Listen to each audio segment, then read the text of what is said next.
kulanti waxaana wanaagsan daawadayaal meel kastoo aad joogto aanu kusoo dhawaada wararkii ugu dambeeyey ee Soomaaliya iyo caalamka qodobada aan ku haynana waxaa ka mid ah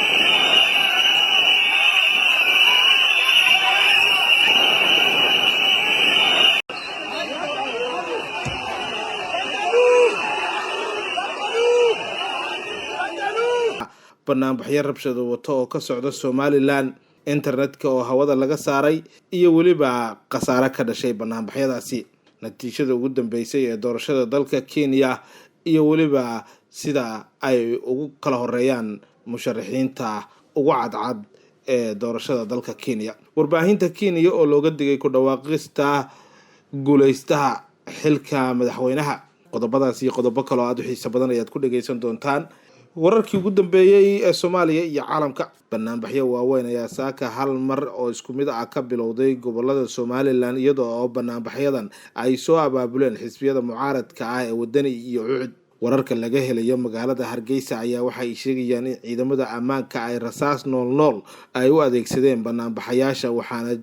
jira qasaare dhaawacyo iyo dhimasho leh oo ka dhashay arintaasi walow aan la ogeyn tirada rasmiga ah ee dadka wax ku noqday barnaamijka helitaanka xogta barnaamijka ayaa ah mid aad u adag maadaama xukuumadda Somaliland ay dumisay ama ay jartay khadka internetka si ay u yareyso dadku inay si fudud ugu helaan la socoshada wararka barnaamijyaasha oo ku howlnaa maalmihii la soo dhaafay abaabulka si xawliyan ah ku socda qaar ka mid ah madaxda xisbiyada mucaaradka ah ee ucud iyo wadani iyo taageerayaashooda oo wata boorar ay ku qoran yihiin ereyo ka dhan ah madaxweyne Muuse Biixi ayaa barnaamijyo ka bilaabay inta badan gobolada Somaliland si kastaba ha ahaatee waxaa fashilmay isku dayada xukuumadda Somaliland Muuse Biixi Cabdi ay ku doonaysay inay ku hakiso barnaamijyada iyadoo oo natiijo la'aan ay ku soo dhamaadeen dhexdhexaadintii labada dhinac laga dhaxwaday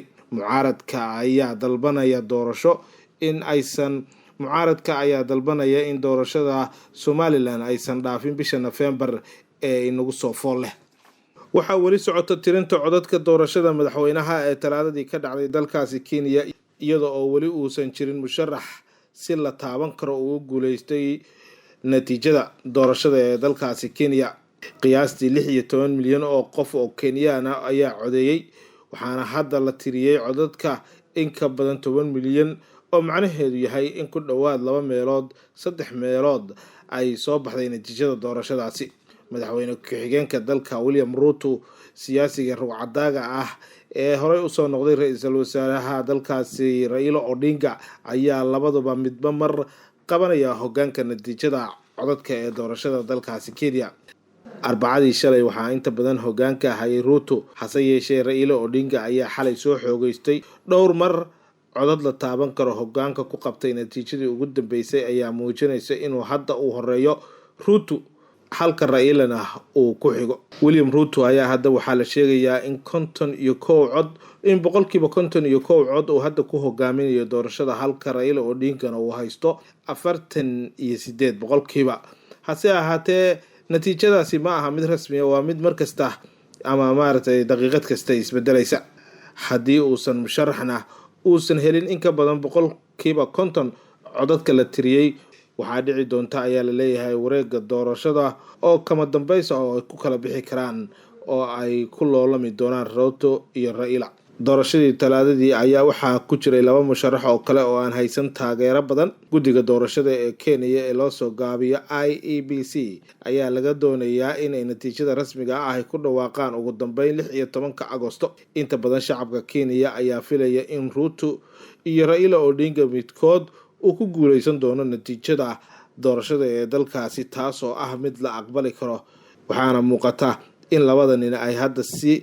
aad ay isugu dhow yihiin una loolamayaan gudoomiyaha guddiga doorashooyinka iyo xuduudaha Kenya ayaa uga digay warbaahinta dalkaasi Kenya in ay shaaciso qofka ku guuleystay doorashada madaxtinimada ka hor inta uusan ku dhawaaqin guddiga doorashada maruu la hadlayay warbaahinta ayaa waxa uu sheegay fadlan ha shaacinina qofka guuleystay annaga ayay shaqadana tahay in aan ku dhawaaqno guuleystaha sidaasi waxaa yiri gudoomiyaha guddiga doorashada ee dalkaasi Kenya waa mid ku socota hanaankii loogu talagalay waxaadna booqan kartaan boggeena internetka si aad u aragtaan una xaqiijisaan xogta ku jirta sidaas ayuu isaga oo la hadlayay warbaahinta kulana hadlayay mid ka mid a goobaha doorashada. Warbaahinta ayaa tan iyo markii ay bilaabatay tirinta codadka soo bandhigayay natiijooyin kala duwan. daawadayaal waa naga intaas warkii aad kala socoteen janalka galka wararka.